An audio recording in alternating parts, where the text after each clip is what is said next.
The recreation chamber aboard the warship Stellar Claw hummed with the sound of young alien soldiers sharing stories during their rest cycle there. Iridescent scales glinted under the soft blue lighting as they lounged on comfort pads, enjoying their brief respite from duties. And then said First Scout Smith, his antenna twitching with amusement, "I heard these humans actually believe they can fight with missing limbs. Can you imagine something so absurd?" Laughter rippled through the group. Their bodies, perfectly evolved for combat with reinforced exoskeletons and redundant organ systems, made such claims seem ridiculous. Officer Ree clicked his mandibles in derision. "That's nothing. Yesterday, I was reading their historical archives. They have tales of warriors fighting for days without rest, as if any biological entity could maintain combat effectiveness without proper regeneration cycles." In the corner of the chamber, Commander Gray sat quietly, his weathered exoskeleton bearing the marks of countless battles. Deep grooves and poorly healed fractures told stories of their own, but he remained silent as the young soldiers continued their mockery. "My favorite," chirped Medical Officer Stone, "is their claim about something called adrenaline letting them lift vehicles to save their young. Pure fantasy. The mechanical force required would shatter their primitive calcium-based skeletal structure." The younger aliens shared another round of clicking laughter, their bodies vibrating with mirth. They were the pride of the Galactic Defense Force, each genetically enhanced and cybernetically optimized for warfare. The idea that soft-bodied humans could match their capabilities seemed like a joke. "Did you know?" added Engineer Rock, waving his upper limbs excitedly. "They don't even have backup organs. Just one heart, 2 lungs, and if they lose them, that's it. How did they even make it to space?" Commander Gray shifted slightly, his scared hand unconsciously moving to touch the synthetic replacement for his lower right limb. The movement caught Medical Officer Stone's attention. Commander Stone asked, his voice carrying a note of respect, "You've been awfully quiet. Surely you find these human myths as amusing as we do." The chamber grew still. Gray was a legend among their forces, having served in over 50 campaigns. His presence alone commanded attention, and now all eyes turned to him. Gray's outer membranes flickered, a sign of deep thought among their species. "Myth," he said finally, his voice carrying the growly tone of a often contain kernels of truth. The young soldiers exchanged glances. Engineer Rock's antenna drooped slightly, a sign of confusion. "But Commander, surely you don't believe what I believe?" Gray interrupted. "Is based on experience, not archives or second-hand tales." He straightened up, his full height impressive even among their tall species. "You mock what you don't understand, and that is dangerous for warriors." First Scout Smith leaned forward, his curiosity overtaking his earlier amusement. "Commander, have you actually fought humans?" The scared veteran's outer membranes flickered again, and this time the younger aliens noticed something they hadn't before, a slight tremor in his movements when the subject of humans came up. Was that fear fought them? Gray's voice grew quieter, forcing them to lean in. "Yes, I've fought humans, and I'll tell you something, young ones. There's a reason we have peace treaties with them. Now there's a reason why our high command strictly enforces those treaties." The recreation chamber grew so quiet that the hum of the ship's engine seemed loud in comparison. The earlier mockery felt suddenly childish as they watched their decorated commander's reaction. "W.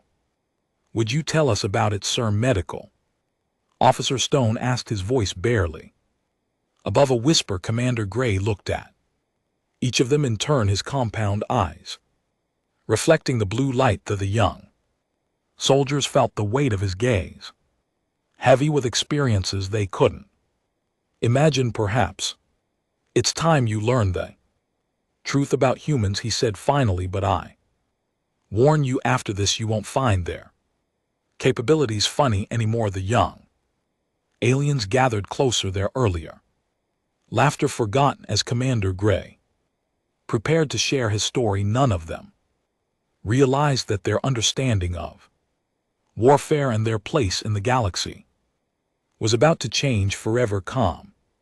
Commander Gray's outer membranes flickered as he began his tale, his voice carrying the weight of memories he'd rather forget. It was 30 cycles ago.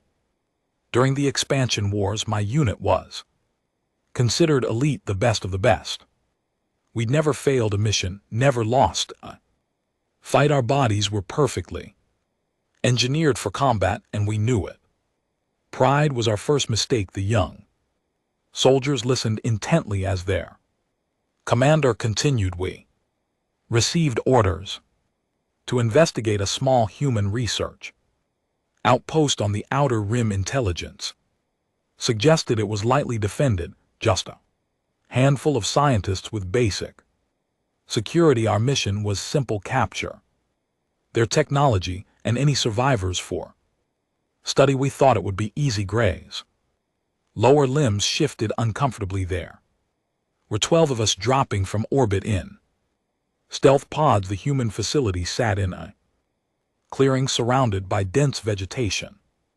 They had basic perimeter sensors, but nothing that could detect our advanced cloaking technology. We watched them for 3 days. He paused, his compound eyes dimming slightly. They seemed so fragile.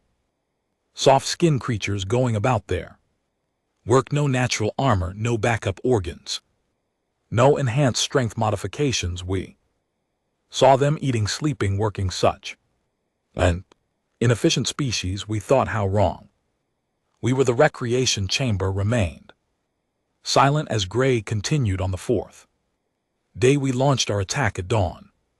Everything went perfectly at first. We breached their perimeter without triggering any alarms. Our first target was their communications array. One precise shot and they were cut off from help. But then Gray's voice grew tenser.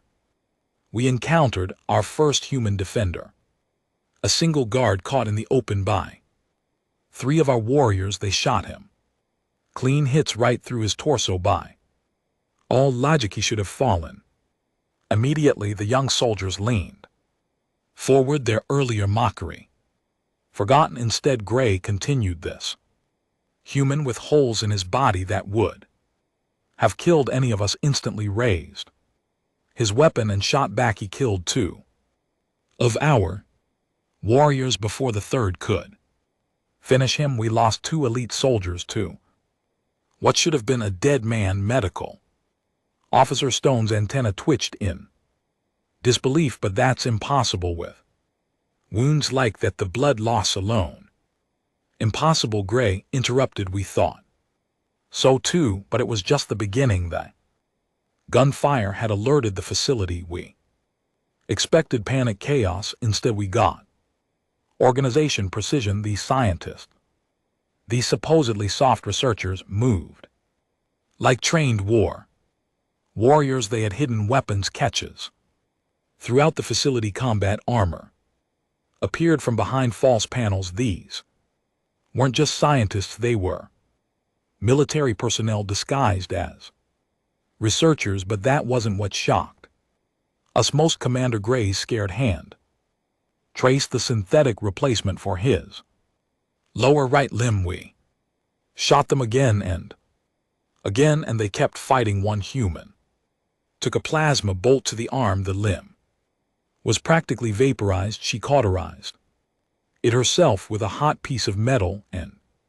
kept firing with her remaining arm. The young alien shifted uncomfortably as their commander continued. Another human had his legs shattered by our heavy weapons. He dragged himself to a defensive position and held it for 20 minutes, taking down 3 more of our warriors before bleeding out. We'd never seen anything like it. By the time we secured half the facility, we lost 7 of our 12-member team, 7 elite warriors against what we thought were simple scientists. And then Gray voice trailed off. Then what, Commander? First Scout Smith whispered. Then we met their security chief, a human male who would teach me the true meaning of terror. But that's the next part of the story. Gray fell silent, his gaze distant. The young soldiers looked at each other, their earlier confidence shaken. The human myths they'd laughed at earlier didn't seem so funny anymore. Would you like to hear what happened next? Gray asked quietly, about how one human warrior changed everything I thought I knew about combat. The recreation chamber filled with eager nods, even as a subtle tremor ran through their bodies. They were about to learn why their commander, one of the most decorated veterans, their forces still carried the scars, both physical and mental, of his encounter with humanity. Gray's voice grew softer as he continued his story, making the young soldiers lean in closer. After the initial chaos at the facility, their security chief escaped into the surrounding forest. We could have retreated. We'd already lost more than half our unit, but pride and anger clouded our judgment. We decided to hunt him down. Commander Gray's outer membranes rippled with remembered tension. There were 5 of us left, still confident in our superior tracking abilities. We followed his blood trail through the dense vegetation. The human was badly wounded. We hit him at least 3 times during the facility breach. The forest was dark with 3 moons casting shifting shadows through the canopy. Our enhanced vision gave us perfect clarity, and we could smell his blood in the air. It should have been an easy track and eliminate mission. The commander's scarred hands clenched. The first trap took out Walker, a simple cord across the path, primitive technology. But when Walker tripped it, sharpened stakes swung down from the trees straight through his armor's weak points. The human had set it up while bleeding out, calculating exactly where we'd step. Medical Officer Stone's antenna twitched nervously, but how could he think so clearly with such severe injuries? That's what we couldn't understand. Gray continued. The blood trail showed he was losing fluids rapidly. By our medical knowledge, he should have been unconscious, if not dead. Instead, he was thinking, planning, using the forest against us. We moved more cautiously after that, but it didn't help. The human had scattered false blood trails. We split up to cover more ground. Another mistake. Officer Jones found a trail and radio. He was closing, and those were his last words. The young soldier sat and wrapped his attention as Gray described the scene. We found Jones's body 10 minutes later. The human had waited in a tree, dropping down on him from above. Hand-to-hand combat, something we thought humans would be too weak for. Jones's neck was broken, his armor pierced at the joints with a crude knife made from a broken piece of metal. 3 of us left. Now the forest seemed alive with danger. Every shadow could hide death. The human was no longer prey. He had turned the hunt around. We were being stalked. Gray's compound eyes dimmed with the memory. Captain Miller died next. Another trap, this time a pit covered with vegetation, but not just a pit. The bottom was filled with sharp stakes, and Miller's impellant triggered an explosion. The human had somehow rigged one of our own plasma grenades that he'd taken from Jones. Just me and Lieutenant Green. Now we could hear sounds in the forest, deliberately made sounds. The Human was toying with us, dry us deeper. Into his killing ground green snapped he. Started firing randomly into the trees. Screaming about demons and monsters. The commander's voice grew even quieter. The shot that killed Green came from behind us. Somehow the human had circled around. One bullet perfect placement at the base of Green's skull, right where our armor is thinnest. I spun around, but the human was already gone, melting back into the shadows. I was alone. Now the elite unit that had started this hunt was reduced to a single survivor, and then I heard it. A sound that still haunts my sleep. Cycles human laughter echoing through the trees. The young soldiers unconsciously huddled closer together as Gray described the final moments of the hunt. The human's voice called out to me. His words were calm, controlled, showing no sign of the pain he must have been feeling. He said, "You wanted to learn about humans' lessons, not over yet." Gray paused, his scared hand again touching his synthetic limb. "Would you like to hear what happened when I finally faced him? How I survived when the others didn't?" The recreation chamber was silent, except for the soft hum of the ship's engines. The young aliens nodded, their earlier bravado completely forgotten, replaced by a growing understanding of why their commander treated human capabilities with such respect. "Very well," Gray said, "but remember what comes next is why we have peace treaties now, why we never ever want humans as enemies again." Commander Gray's antenna trembled slightly as he prepared to continue his story. The young soldiers noticed his outer membranes had taken on a paler shade, a sign of deep emotional stress in their species. "I did something then that none of our kind had ever done in combat," Gray said. "I tried to talk to him to understand. I asked him how he could still fight with such severe wounds. His answer changed everything I thought I knew about humans." The commander's voice took on a clinical tone. He explained that humans evolved from pursuit predators. Their ancestors would chase prey until it collapsed from exhaustion. This gave them something unique, an ability to ignore their body's need to stop. But that wasn't all. Gray continued.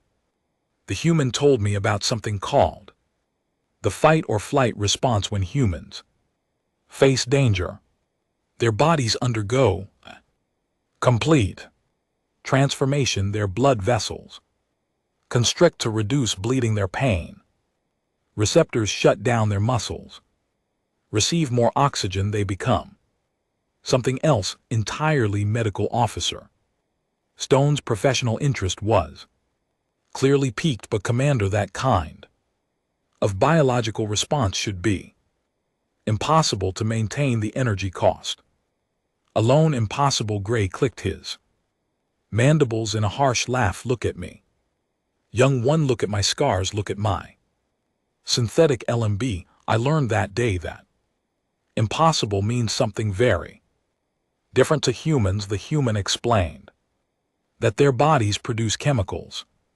adrenaline, endorphins, cortisol, that can push them far beyond their normal limitations, and the more desperate the situation, the stronger these chemicals become. First, Scout Smith's antenna drooped in confusion. "But wouldn't that burn out their systems, cause complete organ failure?" "Yes," Gray nodded, "and they do it anyway. That's what makes them so terrifying." A human backed into a corner doesn't become weaker, they become stronger, more dangerous. Their bodies literally trade their future survival for present combat effectiveness. The commander's voice grew heavy with remembered awe and fear. He told me how human mothers have lifted vehicles weighing tons to save their young, how human soldiers have continued fighting with mortal wounds, their bodies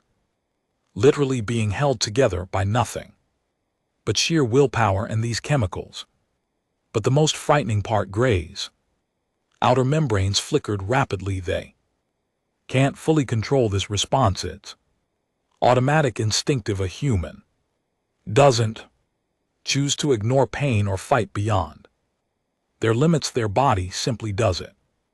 It's encoded in their very DNA, a legacy of their evolution as persistence.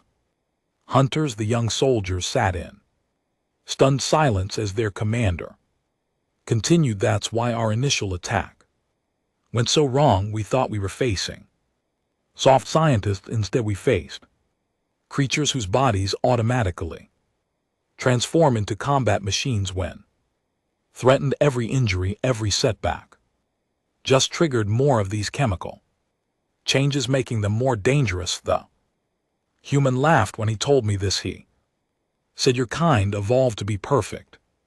Soldiers, we evolved to never stop fighting no matter what. Which do you think is more dangerous?" Engineer Rock's voice was barely a whisper. "Is that why High Command enforces the PE treaties so strictly?" Yes, Gray nodded solemnly.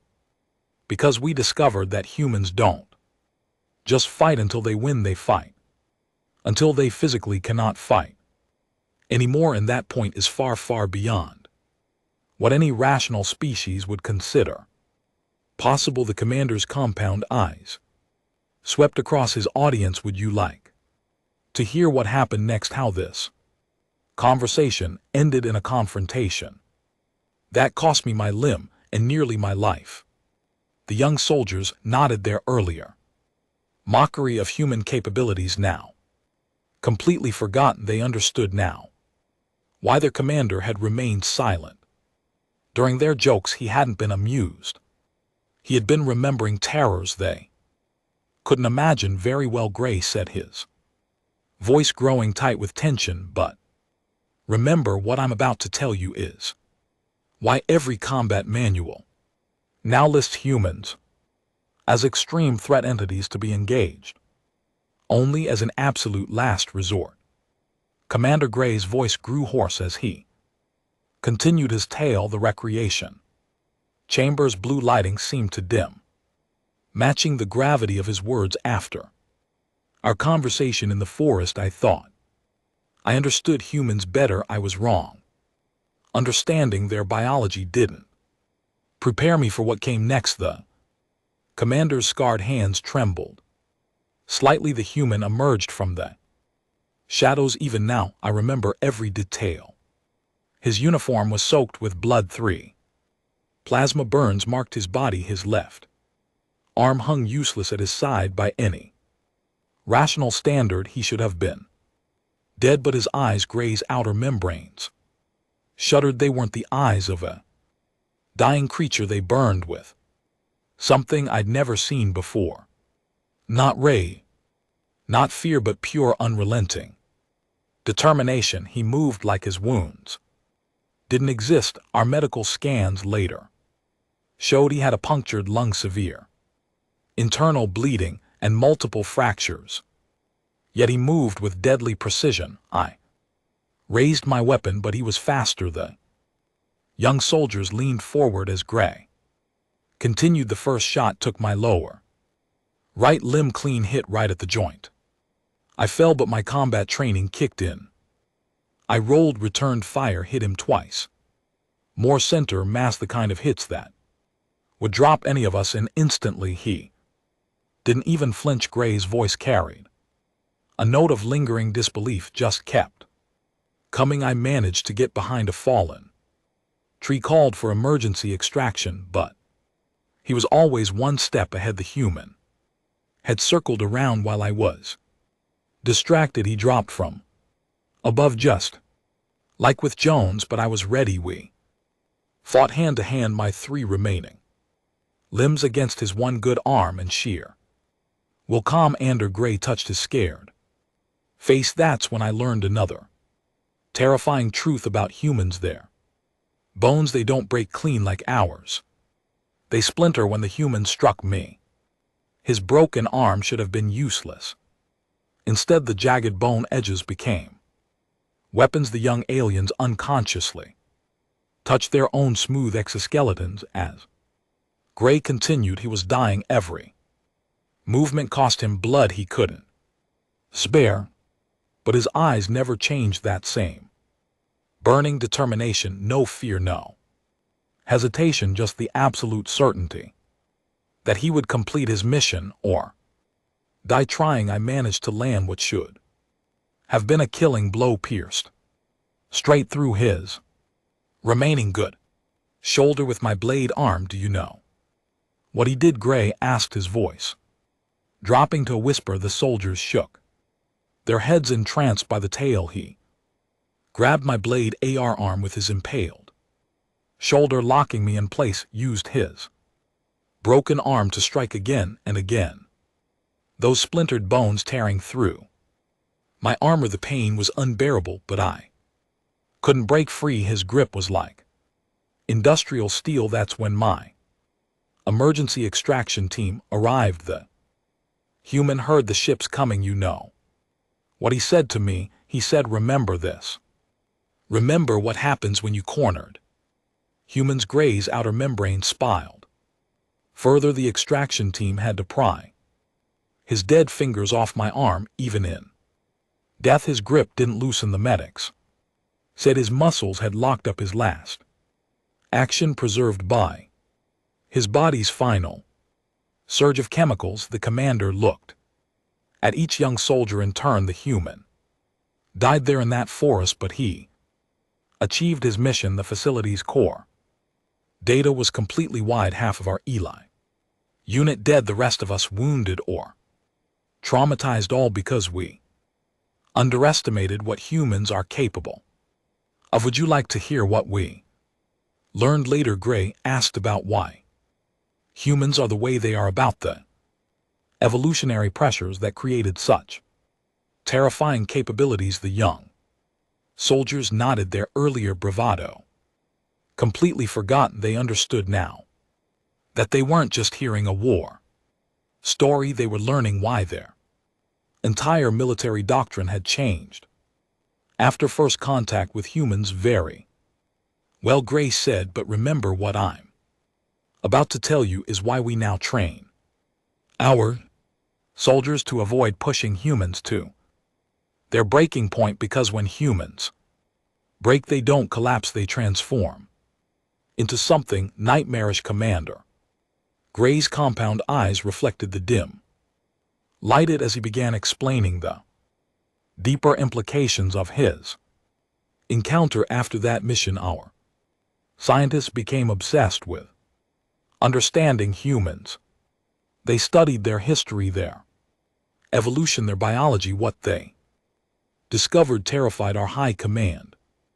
The commander pulled up a holographic display showing the human evolutionary path. Most species evolved to either fight or flee from danger, but humans, they evolved to do both, and more importantly, to keep doing it long past the point where other species would give up. Their ancestors weren't the strongest or fastest, instead dead they survived. Through sheer persistence, they would chase prey under the hot sun for days, following tracks, never stopping until their target collapsed from exhaustion. This gave them something unique in the galaxy, the ability to override their body's survival instincts. Medical Officer Stone's antenna twitched. But, Commander, how did this make them such dangerous warriors? Because Gray explained these same traits that let them chase prey for days also let them fight beyond normal biological limits. Their bodies developed systems to keep functioning despite severe injuries, extreme exhaustion, or overwhelming stress. The holographic display shifted to show human internal biology. Look at their redundant systems.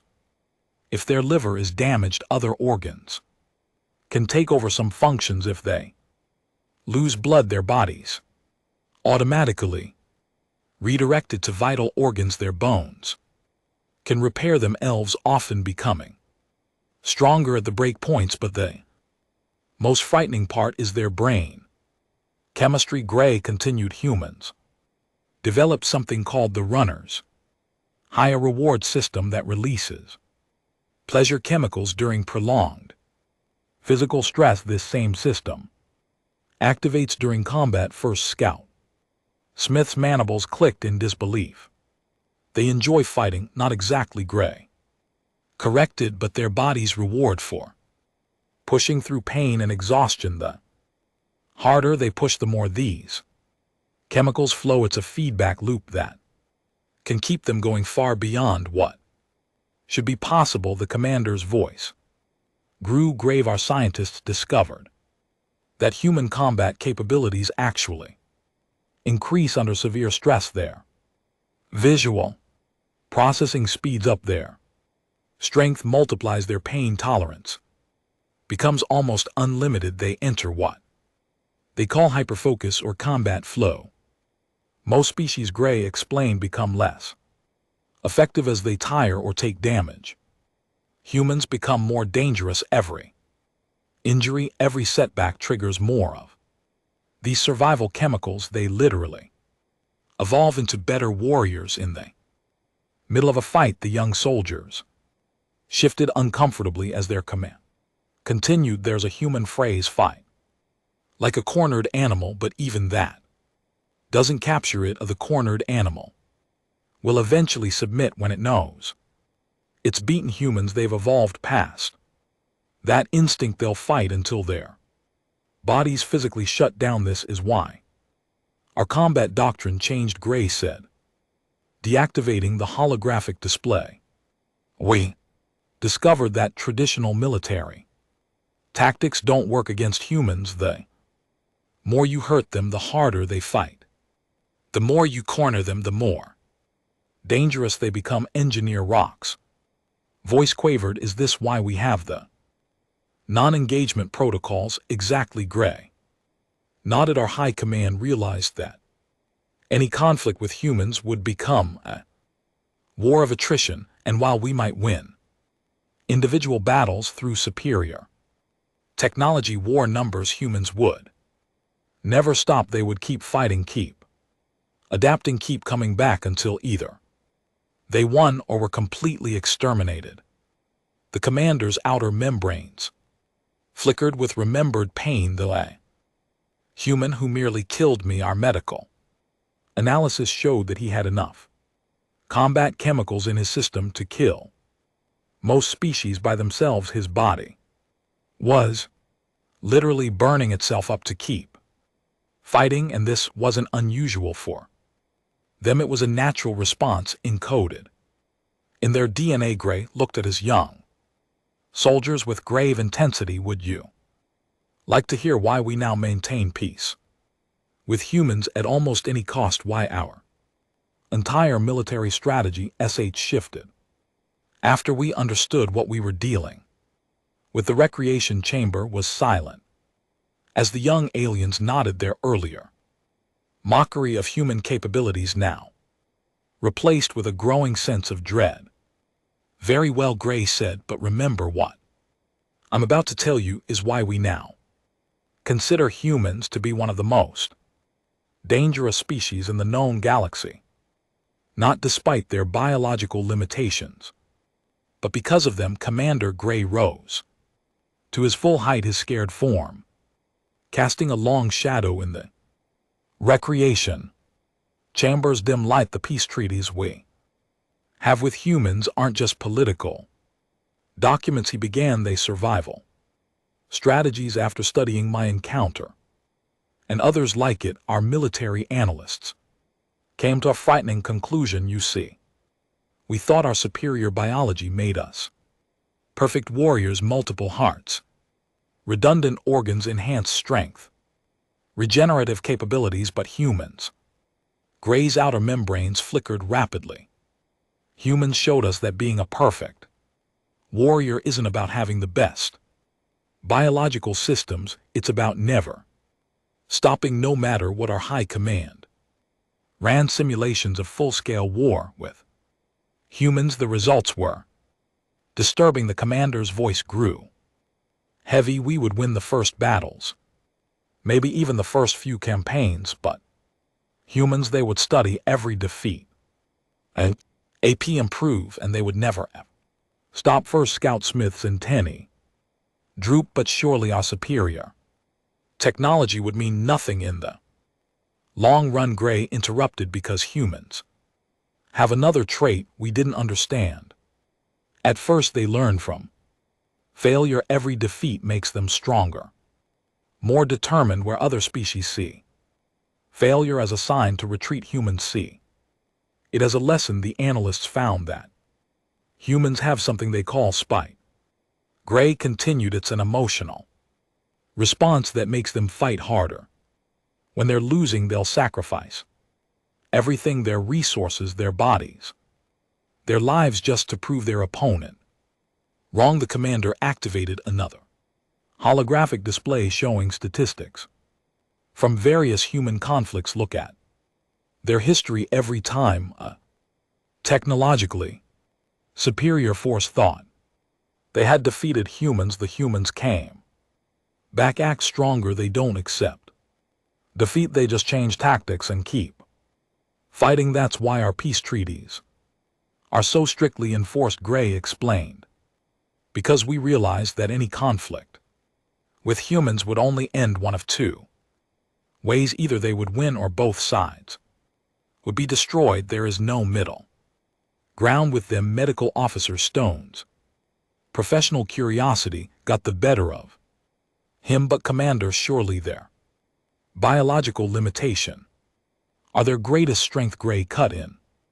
Because they evolved knowing they had these limitations, it made them innovative, ruthless when necessary, and most importantly, it made them value cooperation over individual prowess. The commander's voice took on a tone of grim admiration. Humans don't fight as individuals, they fight as groups, compensating for each other's weaknesses.